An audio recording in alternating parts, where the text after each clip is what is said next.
Thanks for clicking. My name is Mark Mitchell. I'm a mortgage broker here in London, Ontario. Today I just want to briefly go over some good news that came out of OSFI last week, the Office of the Superintendent for Financial Institutions.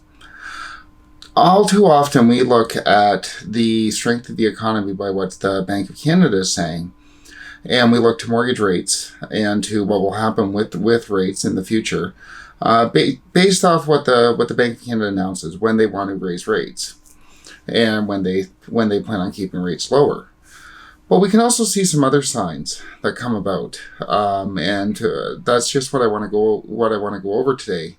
Is OSFI's announcement of last week that they will be raising the capital requirements required by the banks, and what that might mean for mortgage rates and for the overall strength of the economy in the future.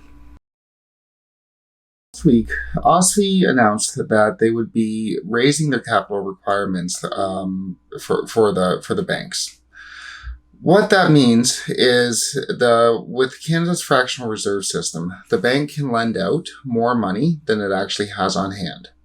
It is regulated how much capital reserves, cash, the bank has to have on hand and what ratios that they can lend out based off that amount of money.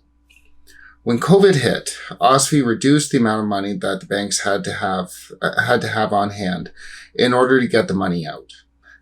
It encouraged the banks to lend more and more, with the idea, the idea was that the more money that we had out there, the better off the economy would do. Basically, the government was throwing everything it could at the market as a means of staving off a recession or even a depression as everything got shut down.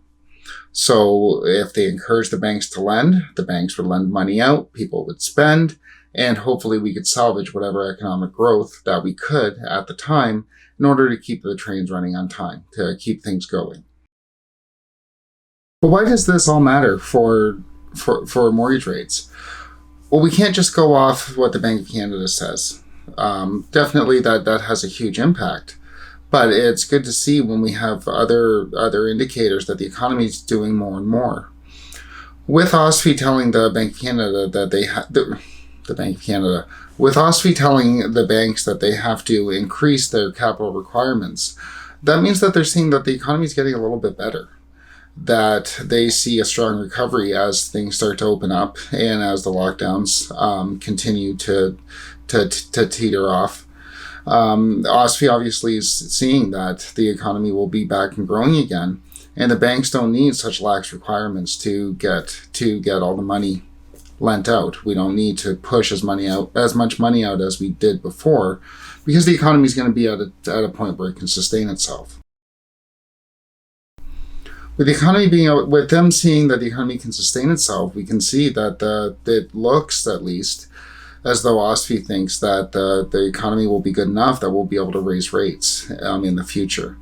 The Bank of Canada has already announced that it could be moving up its rate increases sooner rather than later, maybe as early as 2022. After previously saying 2023, they're actually saying 2022 now, but we've gone over that in a few different videos. So when you're trying to think whether or not rates will increase, it's good to get signs from as many different sources as you can.